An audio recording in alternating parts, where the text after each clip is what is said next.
Je vais casser ce code. Je vais organiser un défilé de mode, mais que avec des personnes en situation de handicap. Mais qu'est-ce qu'on te dit quand on te dit non Heureusement, je ne l'ai pas vu en face, mais que je l'ai eu au téléphone, parce que si je l'aurais eu en face, c'était autre chose. Il m'a dit qu'il ne passe pas ses vêtements parce que ces personnes vont baver dessus ses vêtements. Oh, c'est terrible.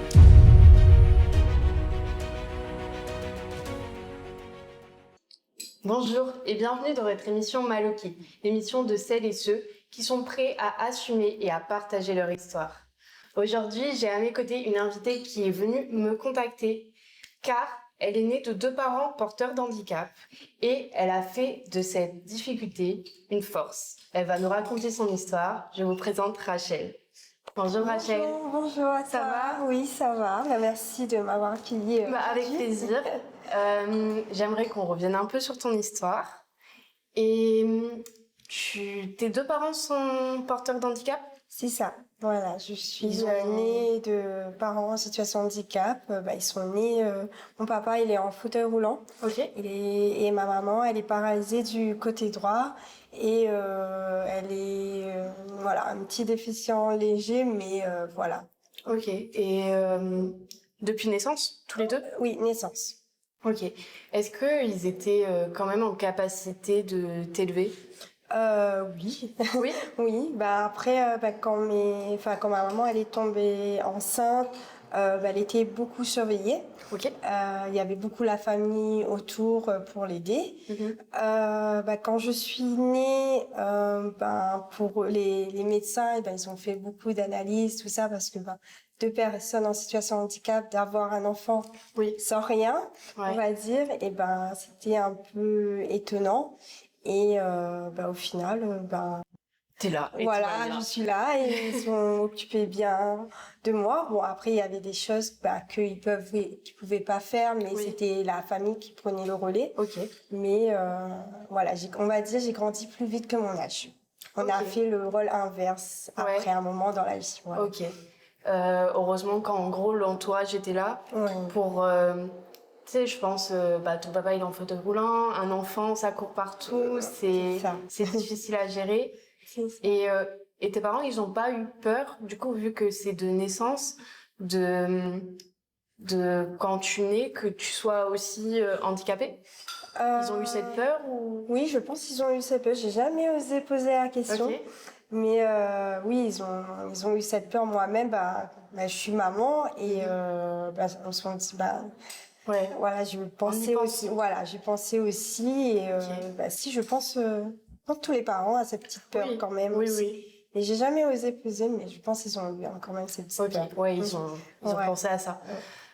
Quel enfant tu étais? Alors, je dirais calme. Je bougeais pas trop, je pense. Non, je bougeais pas trop. Mais un petit peu capricieuse. Parce que mon papa, il me disait. Mais j'étais enfant unique. Oui. Et mon papa, il me disait jamais non. Ok. Et comme la tous les enfants, j'étais la petite princesse à son papa. Okay. Voilà. Est-ce que, vu que t'es née et que t'as connu tes parents comme ça, t'as compris que tes parents étaient différents ou c'est dans le regard des autres que tu t'es rendu compte qu'il y avait une différence? Au début, pour moi, c'était normal. Pour moi, c'était... je suis née comme ça. Et c'est à partir à l'école, en primaire, quand je voyais les autres parents venir chercher les enfants et moi, mon papa qui venait en fauteuil, je commençais à me dire, ah ouais, là, il y a un truc différent. Mes parents, ils sont différents. Après, avec les remarques des enfants, les enfants sont très méchants. J'ai eu plein de remarques. Mon papa, il est en fauteuil, il a pas de jambes. Voilà, il y a eu plein de remarques. Ouais, les enfants, ils mâchent pas leurs mots. Non, c'est dur. Non, ouais, j'ai eu ça. Comment tu l'as vécu en tant qu'enfant? Un côté, ça me faisait mal, mais je ne montrais pas. Et j'étais beaucoup sur la défensive. Ouais. Voilà, et je répondais beaucoup en fait, et je me laissais pas faire. On me disait tout le temps que demain ce sera moi. C'est vrai. Voilà, et que j'ai eu cette peur. À un moment, j'ai grandi avec cette peur que Moi aussi, peut-être demain, je viendrai en situation de handicap, en fait, parce que mes parents, ils sont comme ça. Mais moi, comme j'étais enfant, je comprenais pas que on venait pas en situation de handicap comme ça. Voilà, quoi. Est-ce que, en tant qu'enfant, on se dit, à un moment, et ce serait normal de dire ça, pourquoi c'est arrivé à mes parents? Pourquoi j'ai pas des parents normaux? Si, je me suis posé la question. Mais je me suis dit, plus tard, je vais comprendre. Et au fur et à mesure, j'ai grandi, j'ai compris pourquoi. Voilà. Ouais. À quel moment, à l'adolescence? À quel moment on comprend? Quand j'ai ouvert mon association. Ok. Voilà, vraiment très tard. Ok. Voilà. Mais, et pendant tout ce temps, t'étais dans le déni? T'as pas envie? Après, j'ai grandi avec. Après, tu sais, à force d'avoir des trucs méchants, des remarques méchants, à un moment, ça nous fait plus rien. J'ai grandi, j'ai dit que, voilà, c'est ma vie, c'est mes parents. Je suis en manque de rien, je vais à l'école, je suis habillée, je suis coiffée, voilà, je suis comme tout le monde. Et le seul truc que, à un moment, quand j'ai rentré dans la vie d'ado, j'étais un peu, j'en voulais pas à mes parents, mais j'avais pas la vie d'ado comme tout le monde. C'est-à-dire le mercredi après-midi, j'entendais mes copines, on se retrouve en ville. Moi, je dis, moi, je pouvais pas parce que je devais descendre, aller faire les courses, aller payer les factures. Enfin, voilà, parce que, c'est ça, en fait, de grandir trop vite. Voilà, j'ai grandi plus vite que mon âge. Dès que t'étais en capacité, t'as dû aider tes parents à faire les choses. Mais j'ai pas fait ça contre cœur. Donc, des fois, comme tous les ados, je râlais un petit peu. Mais pour moi, c'était normal, quoi. Et t'as pas eu peur à ce moment de passer à côté de ton adolescence? Dire, ah, mes copines, elles font ça, et moi, je peux pas parce que je dois aider mes parents? Sur le coup, oui. Mais après, ça m'a... c'était un rythme de vie, en fait. C'était un rythme de vie que j'ai pris comme ça. Et t'as accepté. Voilà, j'ai accepté. Et ça a fait de toi la femme que tu es aujourd'hui. Voilà, la femme que je comprends. Tu me disais que t'as vraiment accepté ta vie et ta situation quand t'as créé ton association. Tu l'as créée quand? J'ai créé en 2021. Ok. Voilà, après le Covid. C'est pendant le Covid que ça a émergé? Oui, voilà, ça a émergé parce que je suis auxiliaire de vie à domicile. Avant, j'étais à temps plein. Maintenant, je suis en remplaçant. Et à un moment, dans le milieu médical et tout, ça a arrêté un petit peu aussi. Et j'étais enfermée en 4 murs, on va dire. Et j'ai dit, quand le Covid finit, j'ai envie de faire quelque chose que j'aime et tout. Et j'ai mis la mode, j'ai fait des recherches, comment organiser un défilé. Je sais pas, je me suis eu une idée un soir. Organiser un défilé de mode. Et quand tu t'es dit ça, c'était tout de suite pour la cause de l'handicap ou c'était comme ça? Là, c'était comme ça, c'était, voilà, j'avais envie d'organiser un défilé de mode et tout. Et je commençais à faire des recherches sur YouTube, comment organiser des défilés de mode. Et à force de voir les vidéos, mais je voyais tout le temps la même chose. Et j'ai hésité, je vais taper défilé de mode en situation de handicap. On m'a donné aucun résultat. C'est vrai. Ouais, on m'a donné aucun résultat. On m'a donné des trucs vite faits comme ça, mais c'était pas vraiment défilé de mode. Et là, j'ai eu le déclic. J'ai dit non. Tu t'es dit quoi à ce moment-là? Il manque quelque chose? Ouais, il manque quelque chose. Et j'ai dit, je vais casser ce code. Et j'ai dit, je vais organiser un défilé de mode, mais que avec des personnes en situation de handicap. Tout type de handicap visible ou pas visible. Et j'ai monté le projet. Et après, le premier défilé s'est fait quelques mois après. Quelques mois après? Ouais, quelques mois après. C'est parti très vite alors? Oui, c'est parti très vite. Bon, parti très vite, oui et non, parce que il fallait chercher les partenaires, il fallait chercher des magasins pour habiller les personnes en situation de handicap et tout. Là, c'était très difficile parce que là, tout le monde me fermait les portes. C'est vrai? Les magasins, pareil, me disaient que non, c'est pas possible, on m'a dit que j'étais folle de faire défiler des personnes en situation de handicap. Mais depuis quand ils vont défiler, ils vont péter un câble sur scène, que j'étais folle. Et plus on me disait j'étais folle et tout. Et plus t'avais la niaque. Ouais, j'ai dit non, il faut je vais les montrer et tout. Et après, j'ai une association Trisomique 21 qui m'a suivie dans le projet. Il y avait des trisomiques 21, il y avait des personnes en fauteuil, il y avait des autistes, voilà, qui ont voulu jouer le jeu de modèle. Ouais. Après, j'ai eu quelques partenaires vêtements qui m'ont suivi, mais des vêtements locaux, on va dire. Okay. Ouais, c'était des petites entreprises, mais j'ai dit c'est pas grave, je prends quand même. Oui. Et on a monté le projet et on a fait à Manapani. Dans un gîte, c'est un gîte qui accueille des personnes en situation de handicap et eux aussi, ils commençaient à ouvrir. J'ai dit, ce sera l'occasion aussi de les faire connaître aussi, parce que aussi à La Réunion, c'est pareil, c'est dur de trouver des gîtes adaptés. C'est-à-dire adaptés, salle de bain et tout ça, et eux, ils étaient adaptés, tout ça. Okay. Et les semaines passent, les portes, je tapais quand même les portes quand même toujours encore pour chercher les partenaires. On me disait non. Mais qu'est-ce qu'on te dit quand on te dit non? Quelle justification?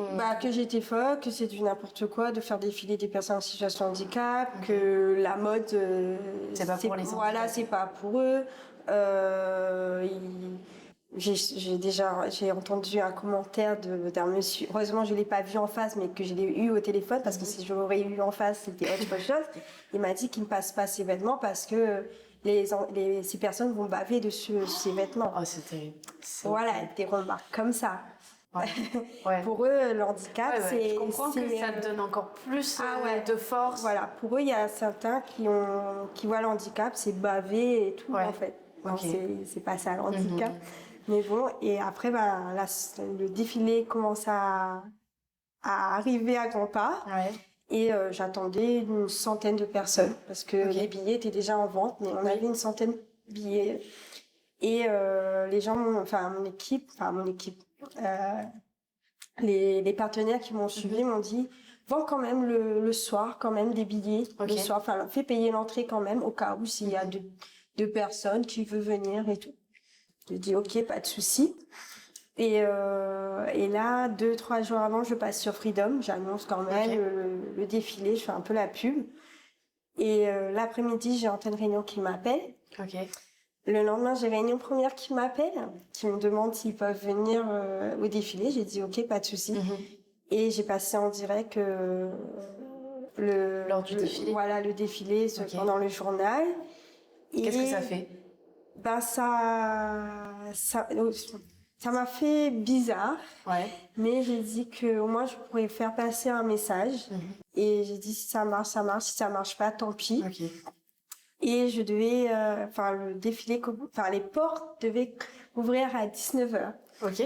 À 18h30, le responsable de sécurité de dehors, parce que j'avais mis au cas où, il me dit Rachel, il y a un souci. J'ai dit là c'est mort, le défilé va s'annuler et tout. Et il me fait mais direct je peur parce que quand il m'a dit il y a un souci, c'était parce que c'était ma plus grande peur.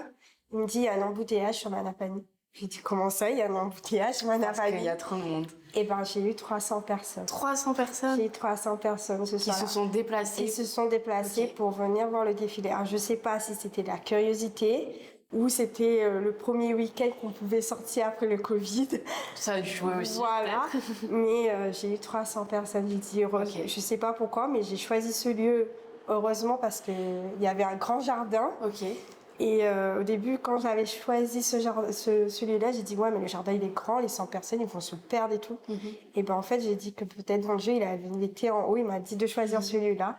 Et là, heureusement, parce que j'ai pu accueillir les 300 personnes. J'étais choquée. Qu'est-ce qu'on ressent quand on a prévu 100 personnes et que c'est 300 personnes qui arrivent? Là, j'ai perdu tous mes moyens. C'est vrai? Ouais, j'ai perdu tous mes moyens et j'ai continué à pleurer parce que je ne m'attendais pas autant. T'as pleuré, mais pas pour la même raison, pas parce qu'il y avait un problème négatif. Mais je pense que c'était la peur, c'était le stress, parce que moi, j'étais 100 personnes. J'ai vendu 100 billets, j'ai vendu que 100 billets. Et après, quand je suis sortie sur scène pour faire le premier discours, quand j'ai vu tout le monde, c'est stressant. Ouais, j'ai stressé, j'étais... Mais c'est beau parce que ça veut dire que la cause plaît. Enfin, on s'intéresse à cette cause. Ouais. Donc comment ton discours, tu peux nous le répéter un peu? Je me rappelle plus trop, mais quel message tu voulais faire passer je voulais montrer vraiment que j'ai dit dans mon discours que je voulais passer un message que la mode ou être mannequin, c'est pas qu'un seul physique. On peut être mince, rond, grande, petite, en situation de handicap. Tout le monde a leur beauté, en fait. Tout le monde a leur beauté. Tout le monde sont beaux, sont belles. Et c'est juste, il faut juste montrer. Et pour moi, quand on voit une personne belle et beau, c'est parce que c'est la confiance de soi qui rejette ça, en fait. Et ces personnes-là en situation de handicap, eux, ils ont très confiance en eux. Hein. Ils n'ont pas eu répétition du tout. Hein. Et ils ont défilé comme des mannequins. T'as été un peu visionnaire parce que aujourd'hui, il y a des marques de luxe qui font défiler des personnes atteintes de trisomie. Donc, t'as été un peu la première à lancer ça, en fait. Ici, à La Réunion, oui. On m'a dit que j'étais une des premières. Et après, c'est vrai que nous, on est une petite île. Mais après, en États-Unis, tout ça, ils étaient un peu en avance. Et après, oui, j'ai un côté de moi, je suis contente que c'était à La Réunion, que je suis fière que c'est moi qui a lancé le pas. Parce que maintenant, aujourd'hui, je vois, ça n'a pas bougé énormément, mais ça commence à... Quand on voit une personne en situation de handicap sur scène, on est moins choqués. On est encore choqués, mais on est moins choqués. Tes parents défilent? Mon papa, oui. Ma maman, non. Mais mon papa, oui. Mon papa, il défile, à tous mes défilés. À tous tes défilés? À tous mes défilés. Trop bien, mais il doit être fier aussi. Oui. Mon papa, il défile. T'en as fait combien de défilés depuis 2021? Oh là, je sais pas, une bonne cinquantaine. Hein. Ok. Une bonne cinquantaine. Ouais. Le but, c'est de récolter des fonds? Ouais, récolter des fonds, mais c'est pas mon premier. Oui, c'est pas le message que tu veux faire passer. Moi, mon premier message, c'est vraiment... moi, le truc que je dis à la fin, je suis gagnante. Enfin, pas je suis gagnante, mais je suis fière. C'est quand le défilé est terminé, pendant le défilé, quand je vois ces sourires, qui s'amusent, qui se sent, femme, homme, qui se sent belle, là, c'est bon, j'ai tout gagné. Ok, super. Si quelqu'un a envie de participer à un défilé, comment il peut faire? Il te contacte? Ils viennent sur la page Insta ou sur Facebook, ils me contactent. On fait un petit échange. Parce que j'aime bien connaître un petit peu l'histoire, pourquoi et tout. Et après, ils rentrent dans l'association, ils payent une adhésion. Et quand j'ai un défilé, en fin de compte, j'ai un groupe. Après ça, j'ai créé comme une agence de modèles. Et dans mon agence de modèles, c'est pareil, c'est sans critères. Là, je compte, j'ai au moins 50 filles dans mon groupe de modèles. C'est énorme. Voilà, mais j'ai de tout. Mais vraiment de tout profil, vraiment en situation de handicap, mince, grande, tout. Ok, c'est vraiment ouvert à tout le monde. Il n'y a pas de critères. Non, il n'y a pas de critères du tout. Et quand j'ai des défilés ou j'ai des magasins qui ont besoin de modèles pour faire des photos pour une nouvelle collection, tout, ils passent par moi. Et moi, j'envoie aux filles dans le groupe et aux garçons. Et celles qui sont disponibles ou qui sont intéressées, ils me disent et moi j'envoie leur profil et ça fait comme ça. Ok, super. Je donne la chance un peu à tout le monde, avec l'expérience ou pas. Ok, génial. Tu disais que du coup tu t'es intéressée à la mode, pardon. T'as créé un autre comité, Miss et Mister Réunion? C'est ça. Ok. J'ai créé ce comité, ça va faire en 2024, 23.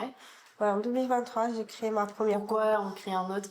Là, je voulais créer parce que j'aimais bien les concours de Miss. Bon, j'ai jamais fait, mais voilà, parce que j'étais trop petite. Et Et après, ben, j'ai dit, ben, pourquoi pas. Et je voulais mettre le métissage aussi beaucoup à La Réunion. Ok. En avant. Et pareil, donner la chance aux jeunes ben, de faire passer un message. Okay. Parce que avec une écharpe et une couronne, c'est vrai que, ben, faut être honnête, ça ouvre les portes. Ouais, on t'écoute un peu plus. Voilà. Et ben, je voyais, il y avait des jeunes qui avaient des projets, voilà, j'entendais et tout. Et ben, je voulais donner leur chance. Et j'ai créé ce comité sans critères. Voilà. Sans critères non plus. Ouais, sans critères. Et j'ai déjà eu des promos avec des personnes en situation de handicap. C'est vrai? Voilà, pas physique, invisible, mais pour l'instant, j'ai pas encore eu physique, mais c'est sans critères. Ok. Et cette fois, c'est encore à but non lucratif ou... Oui. Ok. Voilà. C'est ouvert à tout le monde? C'est ouvert à tout le monde. À tout âge? C'est de 17 ans à 35 ans. Ok. Voilà. C'est quand même large. Oui, ça va, c'est large, oui. Super. T'as lancé une nouvelle campagne? Oui. Ça va bientôt sortir? C'est ça, c'est ma 3e. Ok. C'est ma 3e promo là et ben, je suis contente parce que c'est quand même ma 3e. Ouais. Et parce que la première promo, ben, quand on commence un nouveau projet, ben, il y a des hauts et des bas. Et ben, j'ai souvent voulu baisser les bras, mais voilà, c'est, je sais pas. On tient beau. Voilà, je tiens beau et aujourd'hui, ben, je suis dans ma 3e promo. Ça fait quoi d'être présidente de comité? Bien. Ouais. Des fois, bon, bah, il y a des rires, il y a des pleurs, mais c'est ça qui fait le charme. On passe par toutes les émotions. Ouais, c'est ça qui me motive, on va dire. Et du coup, tu me disais que tu étais auxiliaire de vie. Ouais. Pourquoi ce métier? Bah, je suis née dans le monde de handicap. Et ben, c'est un métier que j'aime bien. Et bah, de base, mes études n'ont rien à voir avec. C'est vrai? J'ai fait un bac pro commerce. Ok, oui, rien à voir. Rien à voir. J'ai fait un peu de vente et tout, mais c'était pas moi. C'était pas moi et je voulais un métier que quand le matin je me réveille, c'est pas comme si je vais travailler, quoi. En fait, le fait d'avoir vécu cette situation depuis naissance, aider les autres, ça fait vraiment partie de ton identité. Oui, c'est ça. C'est aider les autres. Après, j'aimais bien dans mon métier, c'est que je travaillais avec les personnes âgées. Ok. Et de partir le matin, boire un café avec la mamie et tout, qui raconte des histoires et tout. Prendre le temps. Ouais, ça j'aimais bien parce que il y a beaucoup de personnes âgées seules. Oui. Et pourtant, ils ont des enfants, petits-enfants, mais ils sont très très seuls. Et des fois, leur seule visite, c'était moi et l'infirmière. Ok. Voilà, et ça c'était... Et t'essayes de rendre leur jour voilà, c'est ça. meilleur. À force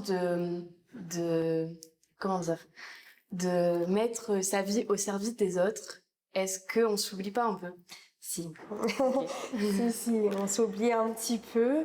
Ça m'est déjà arrivé, mais après, on fait un choix. Après, on fait un choix.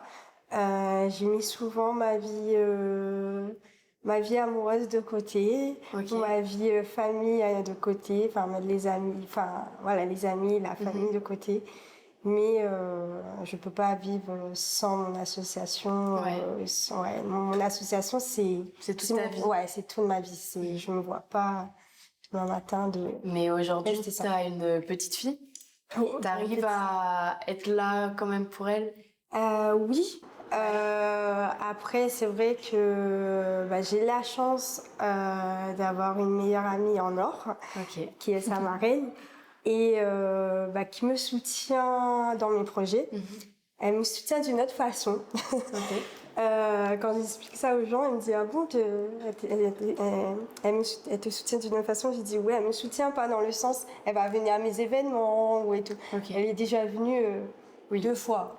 Pourtant, c'est ma meilleure amie, mais elle est venue que 2 fois. Mais voilà, c'est pas son truc et tout ça.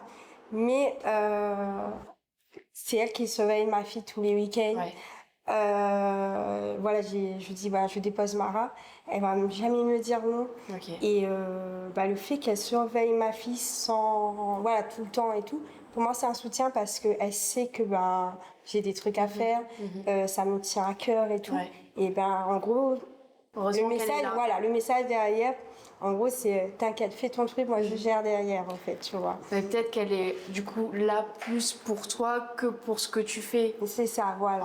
Et pour moi, c'est comme un soutien. Bah, c'est un soutien, voilà, c'est un soutien parce que si elle me disait non, elle peut pas surveiller ma fille, tu pourrais pas faire faire tous les projets que je fais. Quel message t'aimerais transmettre à ta fille? Comment tu l'éduques vis-à-vis de ce que toi t'as vécu?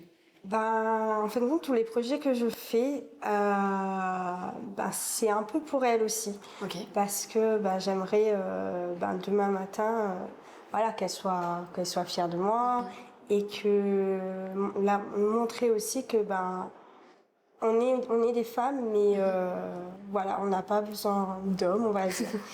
C'est vrai que voilà, je l'apprends peut-être mauvais truc, mais on n'a pas besoin d'hommes pour être la femme. Voilà, la femme qu'on est et de ben, avoir un caractère, quoi. Voilà. Les caméramans. Non, mais oui, t'as raison. C'est la nouvelle génération, on va dire. Oui, c'est vrai. Je pense que par rapport au handicap, en fait, c'est surtout éduquer les enfants à dire c'est normal que quelqu'un soit en fauteuil roulant et que ça fait pas de lui un demi-humain ou quelqu'un qu'on doit prendre moins au sérieux. Et c'est par les enfants, je pense qu'il faut apprendre ça directement. Ouais, parce qu'elle aussi, elle grandit dans le monde de handicap, elle grandit dans le monde de la mode aussi. Voilà. Et je pense, elle a 3 ans, elle a quand même son petit caractère. Je pense, non, je m'inquiète pas pour elle.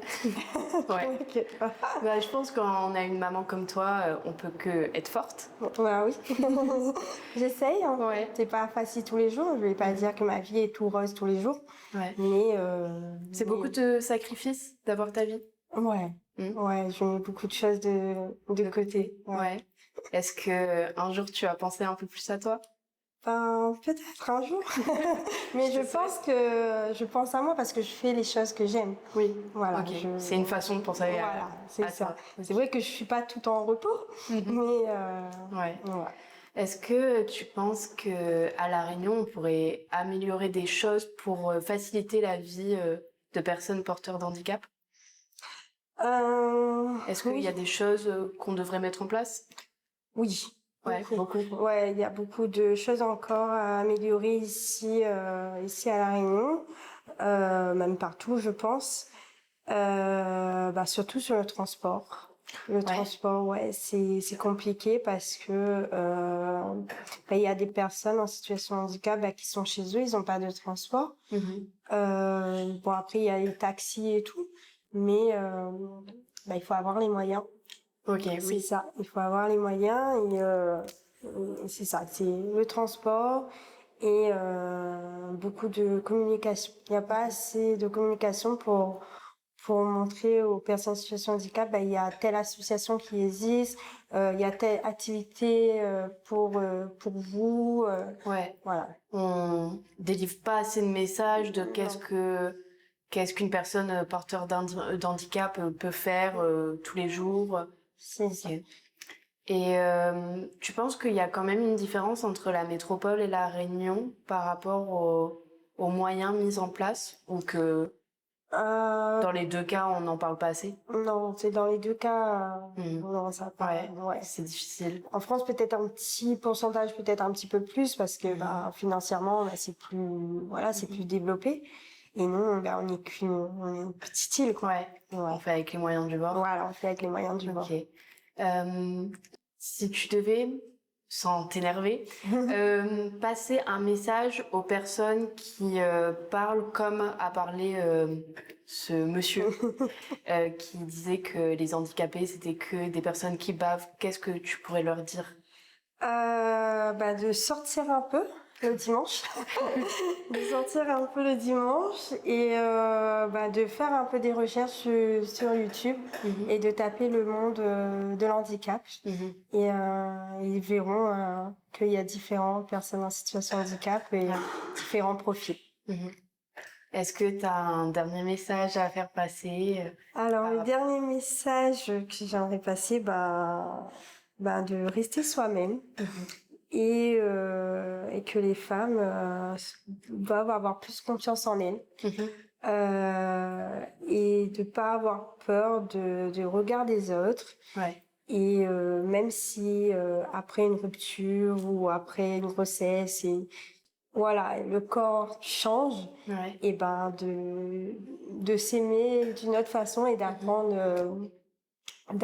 son nouveau corps, on va dire, si son corps a changé pour quelques raisons, parce que notre corps, c'est notre premier meilleur ami déjà. C'est vrai, c'est vrai.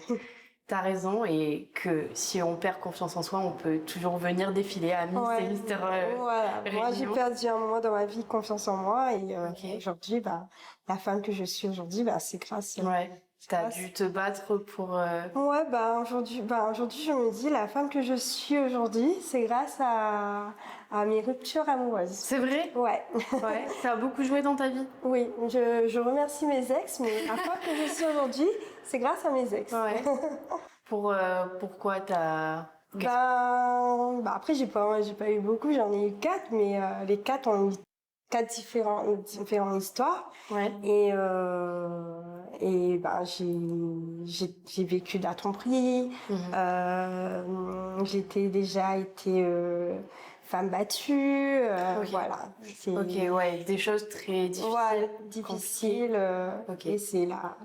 Moi, je me dis toujours que la femme aujourd'hui, je suis aujourd'hui, c'est grâce à mes ex. Au final, ils ont laissé quand même un petit positif, on va dire. On est encore gentil. Trop gentil. Ok, super. Écoute, t'es une femme courageuse. Déjà, par rapport à la situation de tes parents. Là, du coup, par rapport à la situation des hommes que t'as connus. Et que j'espère que t'as confiance en toi et que t'es fière de toi. Parce que c'est beau ce que tu crées. T'as eu aucun repère et t'as créé... tout est sorti de toi. Oui, j'ai essayé. T'as très bien réussi même. En tout cas, j'espère que l'interview t'a plu. Oui, merci beaucoup en tout cas. Je suis contente de t'avoir rencontré. Merci, moi aussi en tout cas. Et merci.